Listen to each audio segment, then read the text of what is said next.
The most important thing in your birth chart is not your sun, it's not your moon, it's not even your ascendant. It's your fourth house, and in this video, I'm going to explain why.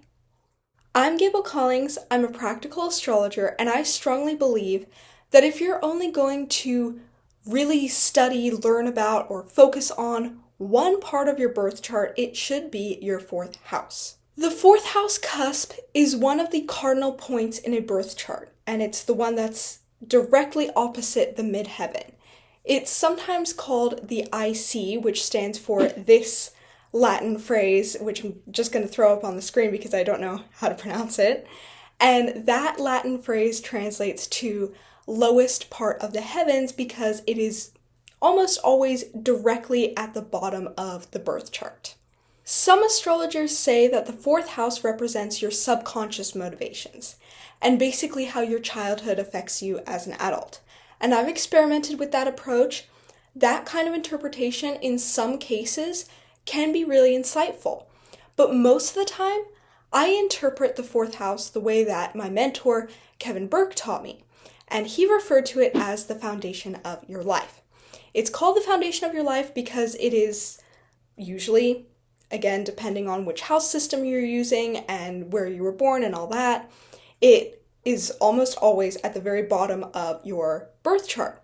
So it kind of represents that base foundation, just looking at a chart, just visually.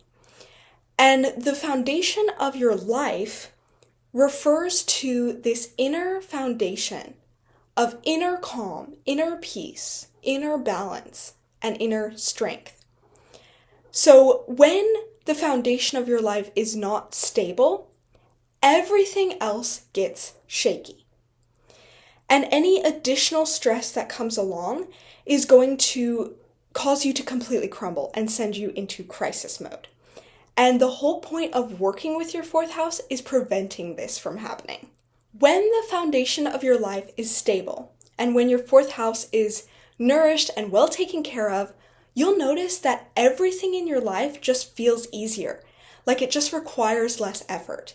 You might also notice that you feel like you have more capacity for everything that's going on in your life, and even when something bad happens, you can bounce back quickly. It doesn't take you a whole week or even several days to recover. And that's why I share this with every single client, even when they came to me looking for business advice or love life advice. Because so much of the time, people are coming to me because they want more clarity, more consistency, or more motivation. And working with your fourth house and nourishing your fourth house regularly can really help with that. I know from experiences with my clients and with myself that working with your fourth house consciously and regularly nourishing it can give you way more self-trust as well as inner peace, inner balance, and just capacity for life. And I'm not a mental health professional, but in my own experience of regularly nourishing my fourth house, I found that that really helped me feel more in control of my mental health. And I believe that the same is possible for others. It's important to always keep a stable foundation of your life every single day. I recommend to my clients that they work with their fourth house every single day and just make it a regular habit.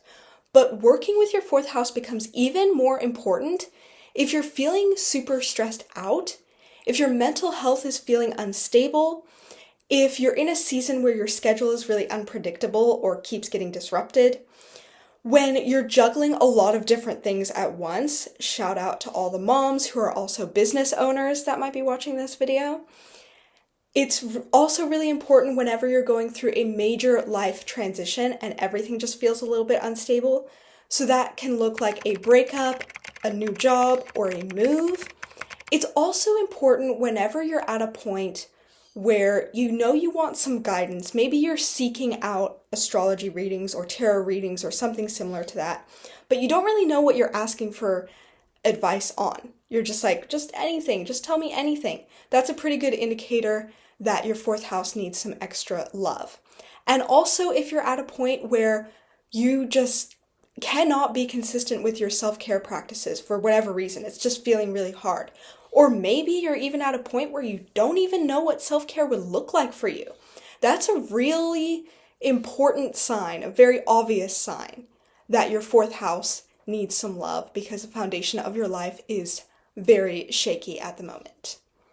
I want to address that while the fourth house is the most important thing in your birth chart, it's not the only important thing.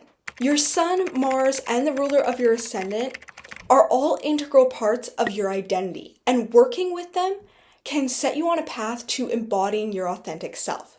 You could also work with your moon, which indicates what you need to feel safe. You could also work with your Venus or the ruler of your seventh house to improve your relationships, or even your Mars to channel your anger into something constructive and creative and really powerful.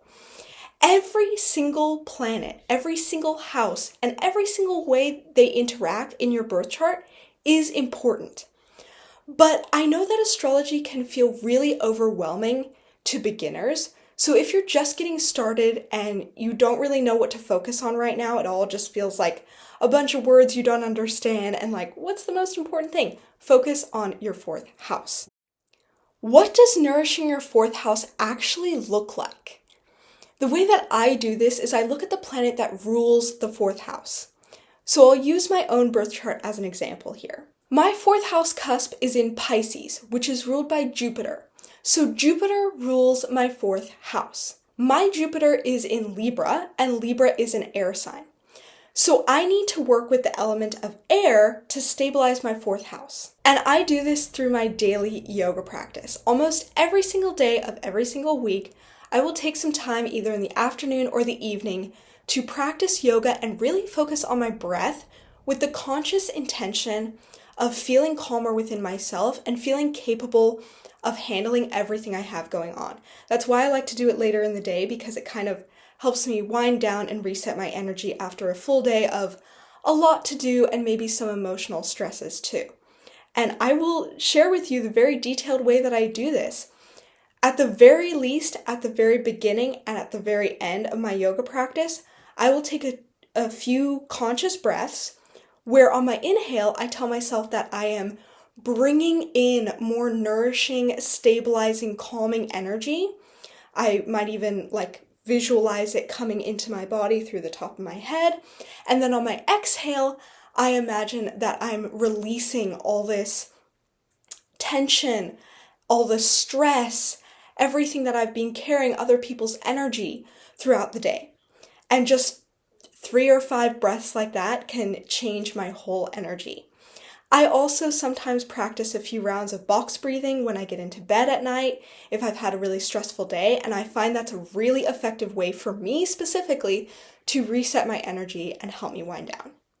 If you look at the sign that your fourth house ruler is in, and you know the element of that sign, that can also indicate how to tell if your fourth house needs some extra love, if it's getting a little bit shaky. So for example, since my fourth house ruler is in an air sign, I know that whenever I feel like my mental capacity is just completely gone, I'm like, I can't make another decision today. That's a sign that my fourth house needs some extra nourishment. It can manifest as decision fatigue or mental fog. If the ruler of your fourth house is in a water sign, that can manifest as feeling apathetic, like you just don't have the energy to care anymore. Maybe even specifically the thought of, who cares if I take care of myself? Who cares if I practice self-care? What difference does it make? That kind of attitude, that's your red flag. Show your fourth house some love. If the fourth house ruler is in an earth sign, you know that the foundation of your life is unstable if you're feeling really scattered, like you can't focus, you're just feeling really ungrounded. And if the ruler of your fourth house is in a fire sign, you might experience it as traditional burnout and fatigue. And if you book a birth chart reading with me, we can go even deeper into your fourth house by looking at the modality approach that you have to it. The modality approach indicates how you naturally approach self-care and what you could do differently to build consistent self-care habits. We can also look at and interpret the meaning of what house your fourth house ruler is in, if it rules any other houses in your chart. That's pretty important if it does, and if it makes aspects to any other planets in your chart. I get asked a lot what it means if your fourth house is empty or if it has a lot of planets in it. If your fourth house is empty, don't worry about it. It doesn't really mean anything, and we're looking at the ruler of your fourth house anyways, and everyone has a planet that rules their fourth house.